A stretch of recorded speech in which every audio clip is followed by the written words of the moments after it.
우리는 2주 전부터 요한복음에 관련된 성화를 보면서 은혜를 나누고 있습니다.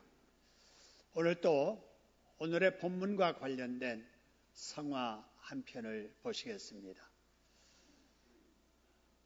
이 그림인데요.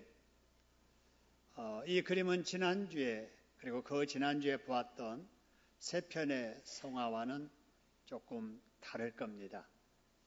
무엇이 다른지 눈을 크게 뜨시고 같이 비교해서 보도록 하겠습니다. 밑에 나와 있는 두 그림은 지난 2주간에 걸쳐서 살펴봤던 그림인데요. 오늘의 성화와 뭐가 다른가? 여러분, 뭐가 다르죠? 다 여러분들 다른 점이 보일 거예요. 지난 2시간에 걸쳐 살펴봤던 성화에는 예수님과 제자들이 서 있어요? 앉아 있어요? 앉아 있는데, 오늘의 성화에는 다 어떻게 되어 있어요? 서 있다 하는 게 다르고요. 또 다른 게 있습니다. 또 뭐가 다른가? 뭐가 다르죠? 제자들의 숫자를 한번 세어보시기 바랍니다. 오늘의 성화에 나와 있는 그림에는 예수님의 제자들의 수가 몇 명이에요? 11명이고 그 밑에는 12명씩 이렇게 있습니다. 왜 오늘의 성화에는 예수님의 제자가 12명인데 11명밖에 없을까? 그 이유가 오늘 본문의 31절에 나와 있습니다. 31절의 말씀을 보니까 그가 뭐한 후에 그랬어요? 나간 후에. 그가 누구예요? 가룟 유다. 그죠? 가룟 유다가 지금 이 자리에는 가고 없다라고 하는 것입니다. 유다가 뭐 하러 나갔는가? 로마 구인님들에게 예수님을 체포하도록 도와주는 대신에 돈 달라 해서 인신매매 계약을 한 상태로 있다가 예수님께서 너희 중에 한 사람이 나를 팔리라 하는 이 말씀 듣고 기겁해가지고 거기에 있을 수 없어서 그 자리를 박차고 나갔다 하는 거예요. 그 나간 후에 예수님께서 남아있는 11 제자에게 설교하셨는데 그 설교 장면을 화가가 화폭의 그림으로 표현한 것이 바로 이 그림입니다. 여러분, 이 성화가 유명한 것은 제자 중에 한 사람이 없어서라기보다는 예수님께서 지금 마지막 설교를 하고 계시다라고 하는 거예요.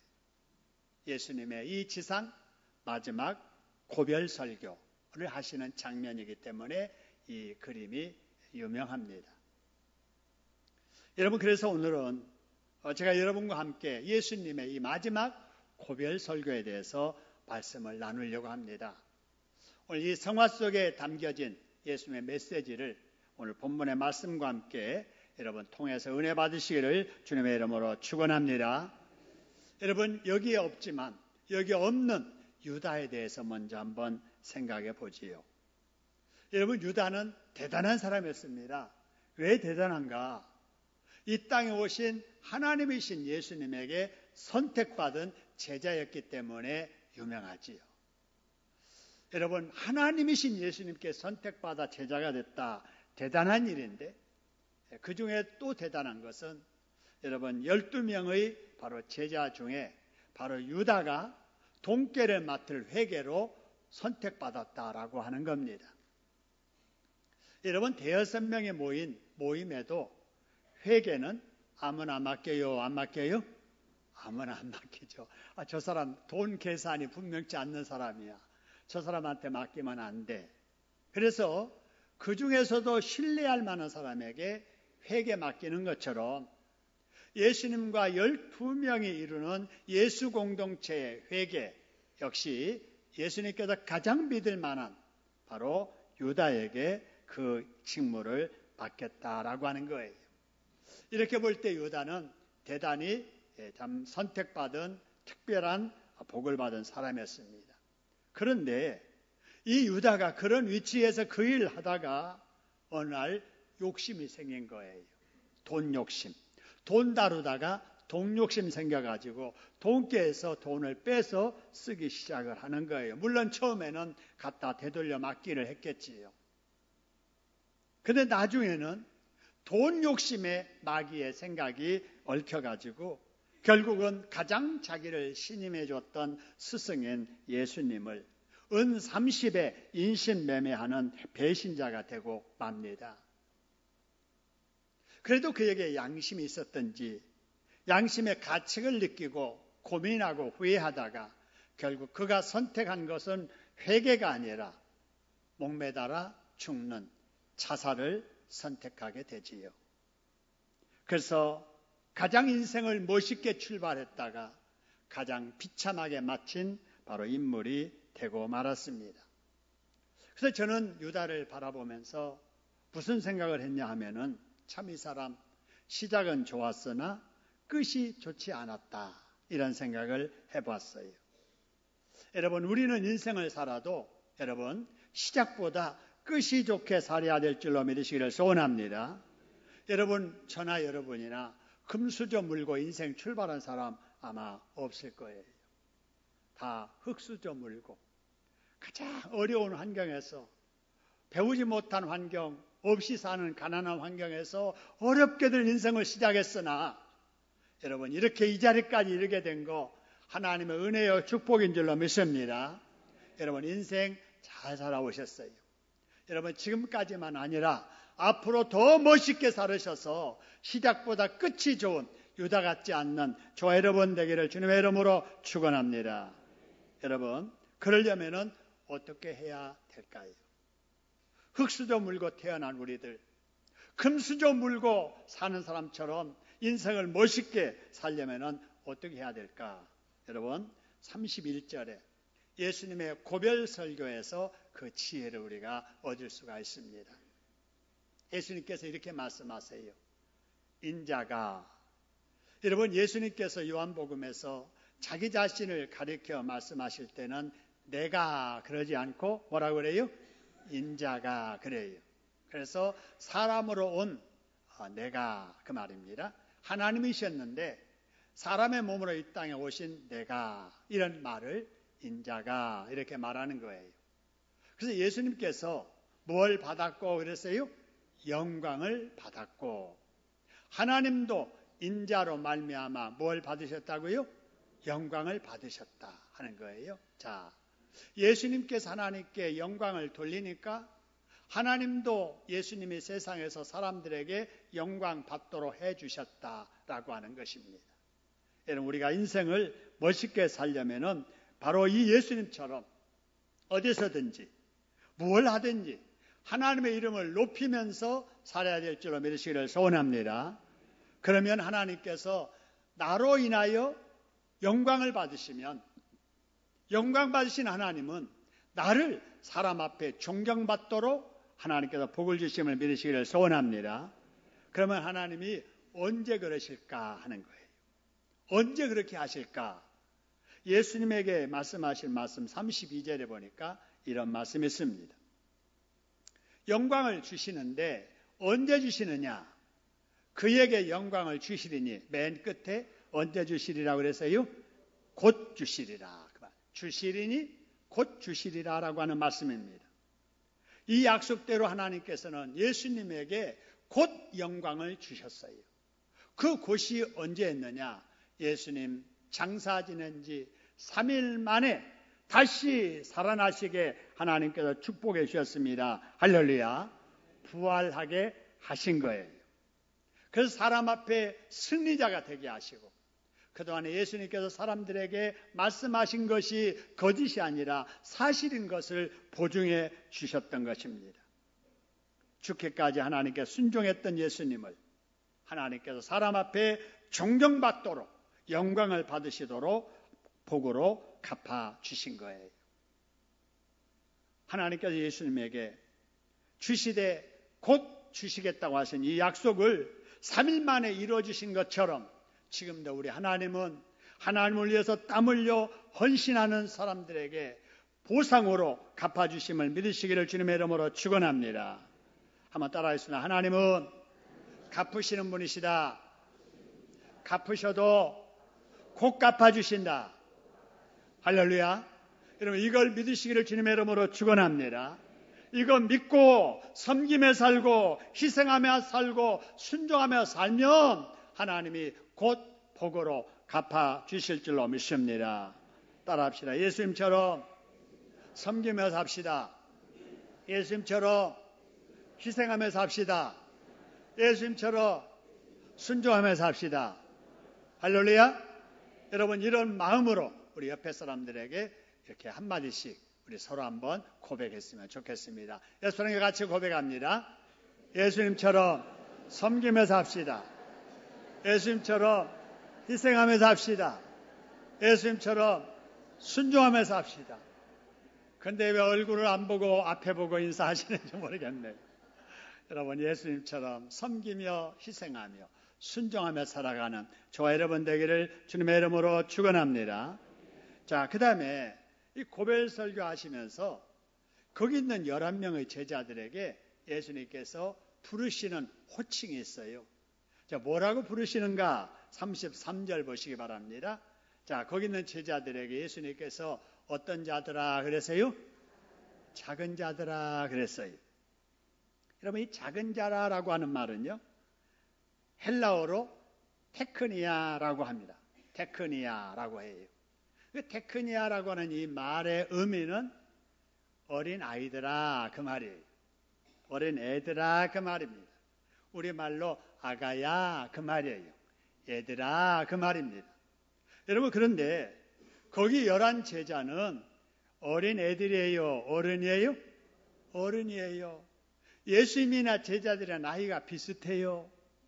그런데도 예수님께서 거기 있는 다 큰 어른들에게 애들아 그런 거예요. 테크니아라고 이렇게 부른 거예요. 왜 그러셨느냐라고 하는 겁니다. 거기에는 두 가지 의미가 있습니다. 첫째는 부모 같은 마음으로 대할 때 아무리 어른이지만은 애들아 그런 거예요. 여러분의 부모님들, 노부모님들 모시는 분들 계실 텐데요.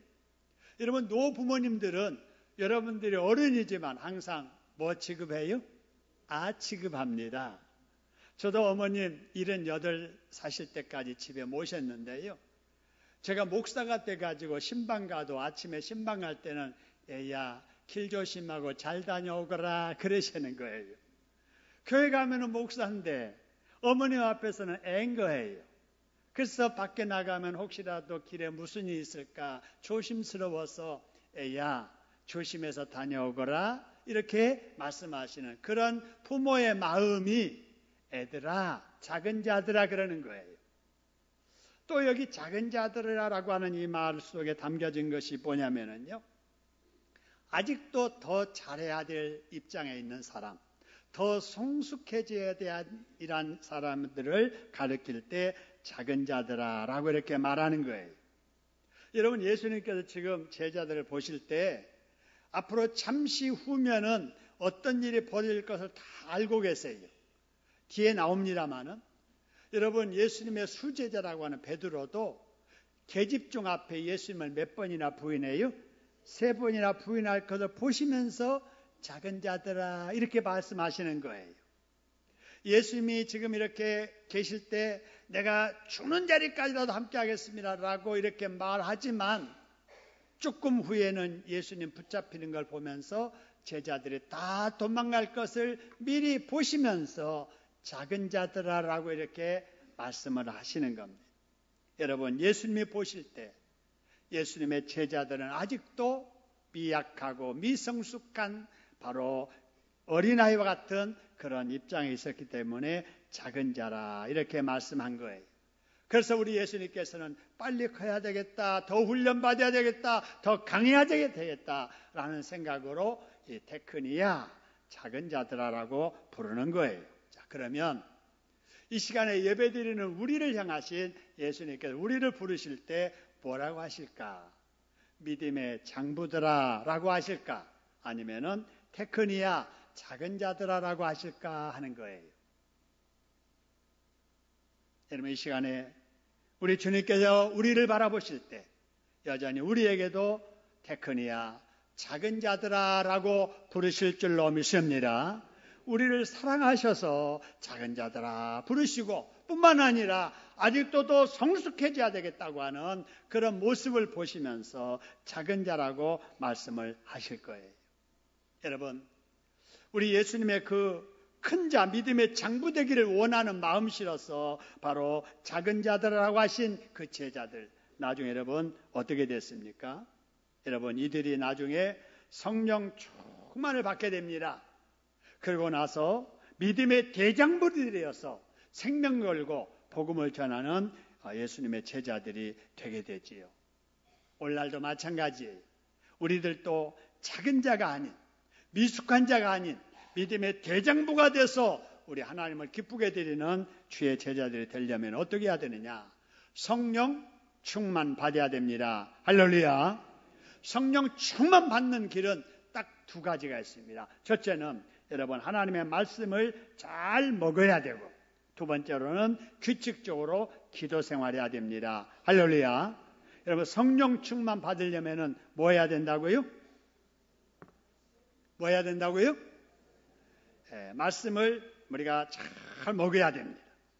그 규칙적으로 뭐 해야 된다고요? 기도 생활해야 돼요. 그래서 우리가 잘 건강하게 영혼이 성숙해지려면 잘 먹어야 되는데, 여러분 어떻게 먹는가? 전에 말씀드렸잖아요. 육신의 양식은 입으로 잘 씹어서 고루고루 음식 먹어서 우리가 건강해야 되고요. 영의 양식은 우리가 눈으로 먹고 귀로 먹어야 됩니다. 할렐루야. 집에서 여러분 시간 날 때마다 성경 읽으시고, 여러분 교회 나와서 설교 말씀을 귀로 들으시고, 그래서 눈으로 말씀 읽고 귀로 말씀을 들을 때 그것이 우리의 영혼의 양식 되어져서 우리가 큰 대장부 같은 믿음의 사람으로 성장시켜 주실 줄로 믿습니다. 그래서 여러분 모두 성령 충만 받으셔서 지금은 작은 자지만은 믿음의 장부들이 되시기를 주님의 이름으로 축원합니다. 자, 그다음에 여러분 오늘 마지막 고별 설교 33절에서 예수님께서 이런 말씀을 하세요. 작은 자들아, 내가 아직, 그 다음에 뭐라고 그러세요? 잠시 너희와 함께 있겠노라. 여러분 여기 잠시 함께 있다 그 말은 잠시 후면은 어떻게 한다는 거예요? 함께 있지 못한다 그 말입니다. 여러분 여기 잠시라는 말에 한번 잠시 우리의 관심을 모아보지요. 잠시. 여러분 우리가 누리는 이러한 자유, 우리가 누리고는 우리의 건강, 우리가 누리는 신앙의 이러한 자유로움, 이것이 영원하지 않다라는 거예요. 여러분 영원하지 않습니다. 여러분 우리가 이 세상을 지금 이렇게 자유롭게 건강하게 신앙생활하면서 살고 있습니다마는 이런 건강과 자유가 언제까지 보장되는 것이 아닙니다. 제가 이번에 도봉시찰 시청자로 13가정과 함께 베트남에 가서 수련회를 하고 돌아왔습니다. 제가 시찰장이었기 때문에 가는 데마다 사회하고 또 말씀 전하고 이제 그래야 됐었는데요. 가기 전에는 호텔 어느 한 공간을 빌려가지고 거기서 이제 계속 말씀도 나누고 또 이렇게 기도도 하고 그럴 생각이었습니다. 그런데 현지 가보니까 그럴 수 없다는 거예요.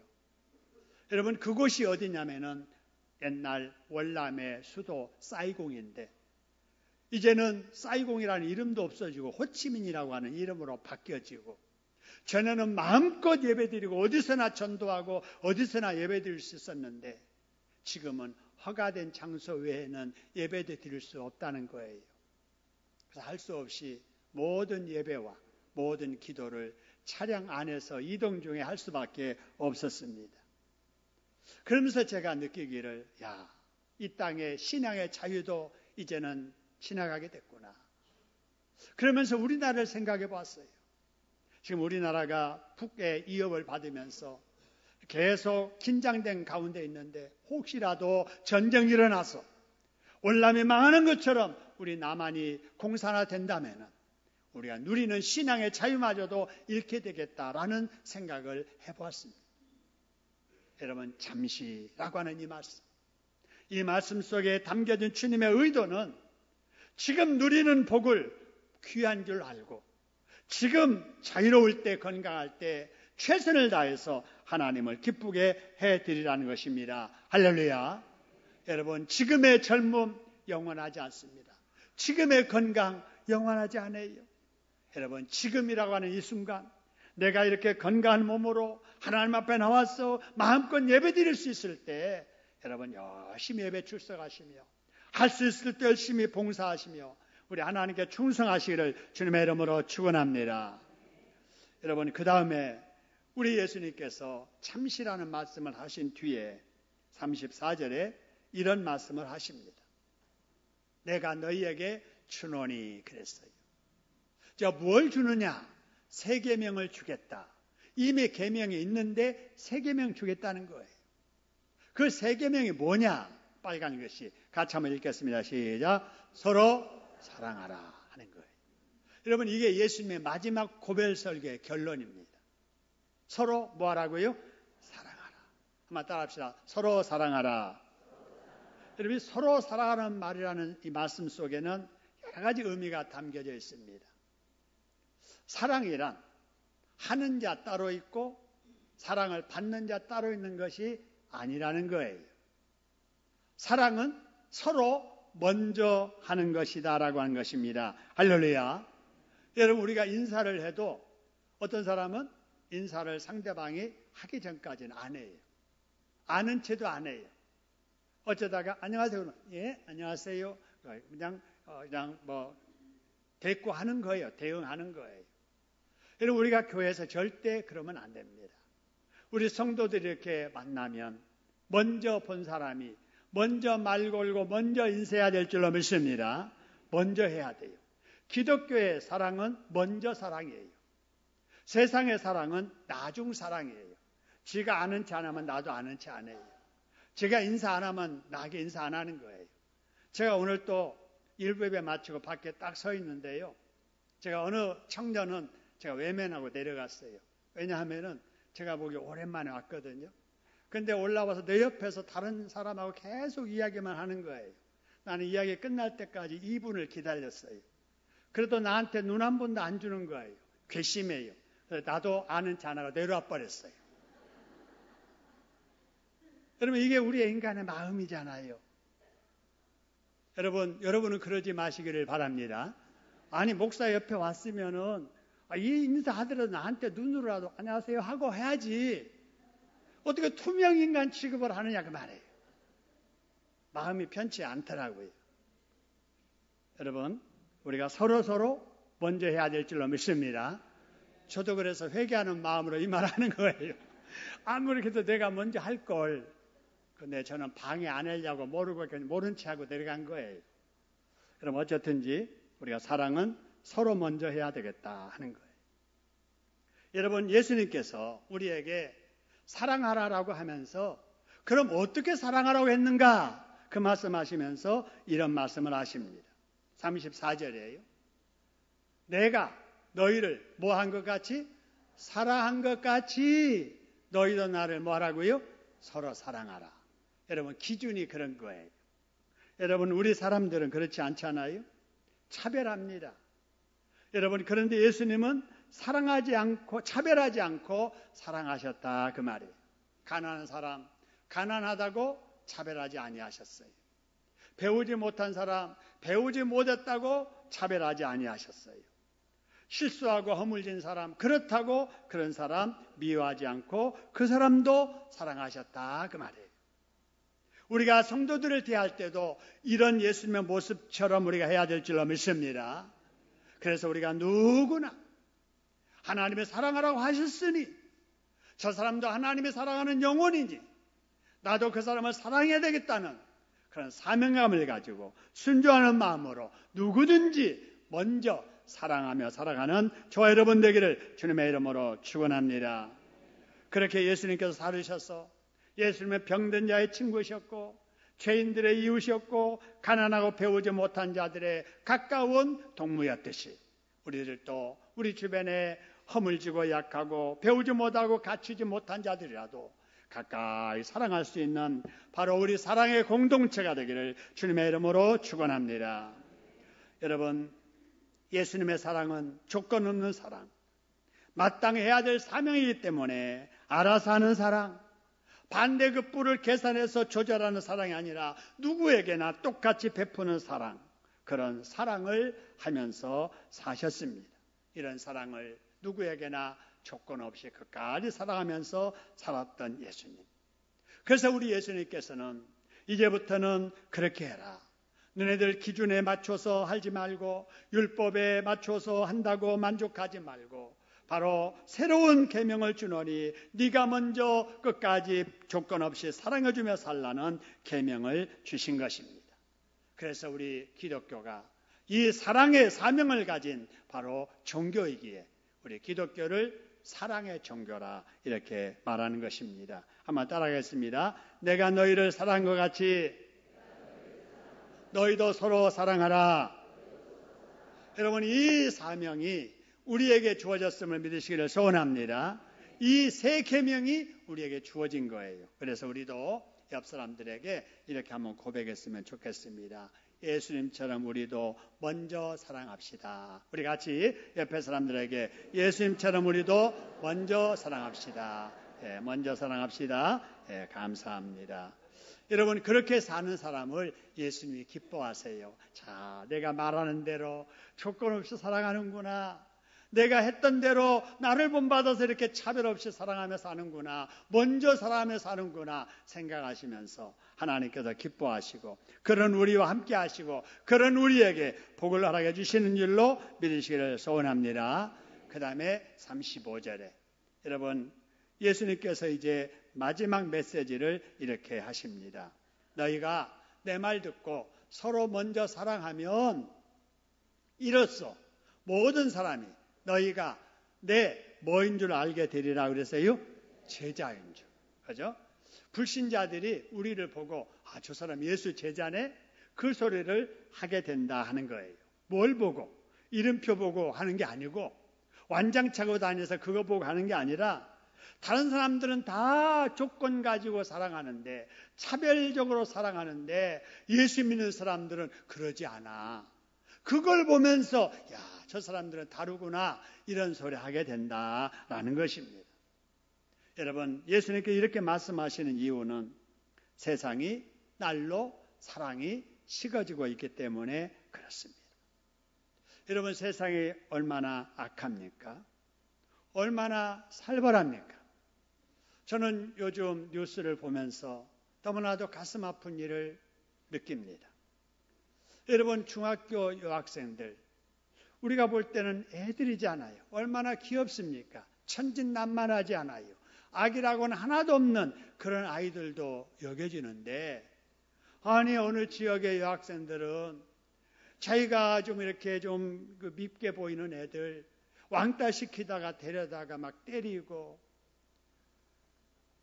또 라면 국물 그냥 갖다가 얼굴에 붓고, 담배 피우는 걸 가지고 얼굴에다가 막 지저대고 감금하고, 여러분, 이런 모습을 보면서 세상이 너무나도 악해졌구나.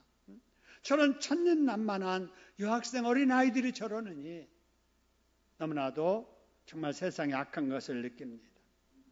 어른들도 보세요.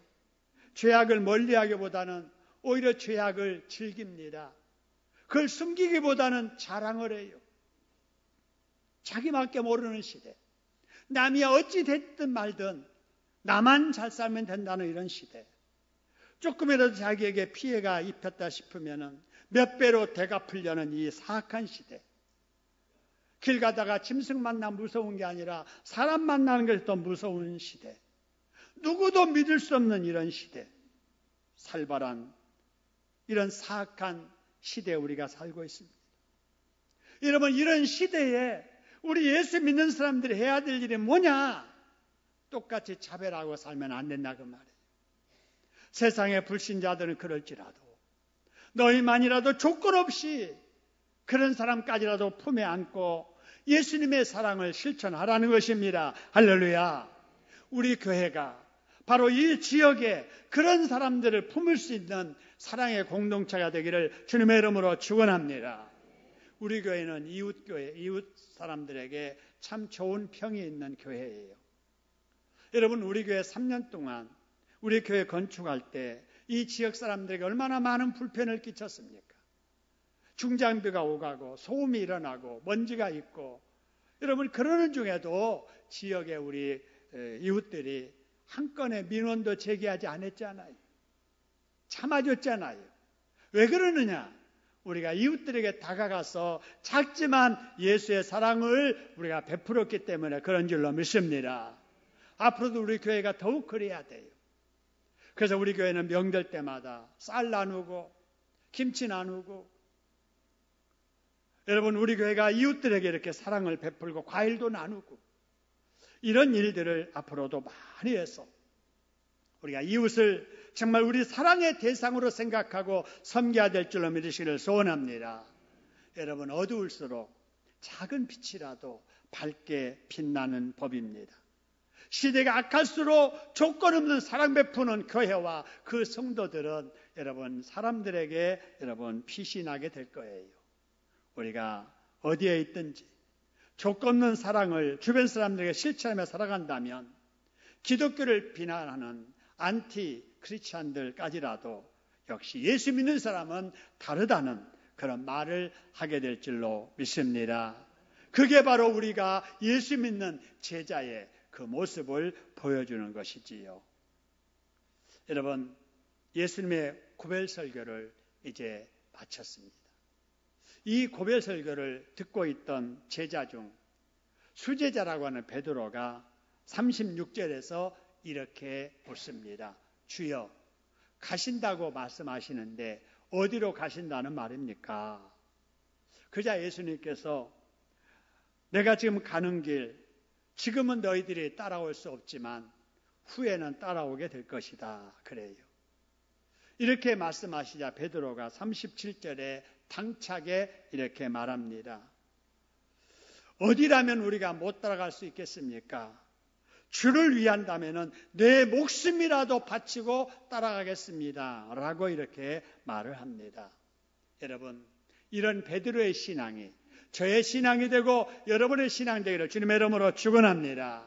예수님과 떨어지지 아니하고 어디라도 함께하고 싶은, 죽는 자리라도 같이 가고 싶은 그런 마음을 우리가 가지고 신앙생활을 해야 될 줄로 믿습니다. 여러분, 베드로의 이 당찬 말 예수님이 들으시고 칭찬할 것 같은데요. 38절에 의외의 말씀을 하십니다. 뭐라고 말씀하시느냐? 닭 울기 전에 네가 뭐 한다고요? 3번 나를 부인하리라. 이런 말씀을 하세요. 이 말씀대로 베드로는 정말 닭 울기 전에 3번이나, 예수님 몰라요. 예수님과 관계하지 않았다니까요. 예수님과 상관없는 사람입니다. 이렇게 말하는 베드로. 여러분, 이 모습을 우리가 보면서 붙잡아야 될 교훈이 있습니다. 그게 뭐냐? 여러분, 사람은 자기 의지대로 신앙생활을 할 수 있다, 없다? 없다는 거예요. 아무리 당찬 각오를 말을 해도 그 각오대로 말대로 뜻대로 되지 않더라 하는 거예요. 의지대로는 안 된다. 그러면 어떻게 된가? 지식으로 될까요? 우리가 지식을 많이 가졌다고 우리가 강한 믿음, 바른 신앙 생활할 수가 있을까요? 여러분, 제자들 한번 보세요. 제자들은요, 과외를 받아도 하나님이신 예수님께 과외받은 사람이에요. 하나님께 계속 3년 동안 훈련받은 사람이라니까요. 그런데 그런 지식으로, 그런 경험으로 안 되더라 그 말이에요. 그럼 뭘로 될까? 여러분, 예수님의 제자들이 베드로 아까 3번 부인했다고 했잖아요. 다른 제자들은 다 도망가 버렸어요. 그랬던 제자들이 나중에 다시 모입니다. 모여가지고 이제는 예수님이 안 계시는데도 불구하고 예수님을 위해서 생명 걸고 선교하는 사람들도 변하게 돼요. 어떻게 그렇게 됐는가? 그것은 바로 부활하신 예수님을 그들이 만난 겁니다. 할렐루야. 그리고 성령을 충만히 받았습니다. 할렐루야. 바로 이 두 가지. 흩어졌던 예수, 부인했던 제자라도 부활한 예수님 만나고 성령을 충만받게 되니까 사람이 완전히 이제는 작은 자가 아닌 큰 자가 되더라는 사실입니다. 할렐루야. 여러분, 성령 충만 받지 못하고 부활한 예수 만나지 못한 성도는 아직도 작은 자예요. 근데 부활하신 예수님 만나고 성령 체험해 본 사람은 강인한 큰 자, 성도가 되는 것입니다. 할렐루야. 여러분, 이 가을에 우리가 해야 될 일이 바로 이거예요. 부활하신 예수님 만나시기를 주님의 이름으로 축원합니다. 성령을 충만히 받으시기를 주님의 이름으로 축원합니다. 여러분, 그러기 위해서 아까 말씀드린 것처럼 말씀 눈으로 보고 여러분 귀로 말씀 먹고 열심히 규칙적으로 기도 생활해야 됩니다. 할렐루야. 그러면 이 가을이 여러분에게도 결실하는 가을이 될 줄로 믿으시기를 소원합니다. 열매 맺는 가을이 돼야 되지 열매 없는 가을 되면 안 되잖아요. 여러분, 우리 아버지 하나님 앞에 우리의 믿음의 열매를, 전도의 열매를, 기도의 열매를, 수고의 열매를 여러분 풍성히 맺는 풍족한 이 가을 되기를 주님의 이름으로 축원합니다. 기도하겠습니다. 하나님 앞에, 하나님, 그렇습니다. 우리도 이렇게 살겠습니다. 이렇게 살게 해주세요. 함께 기도하겠습니다.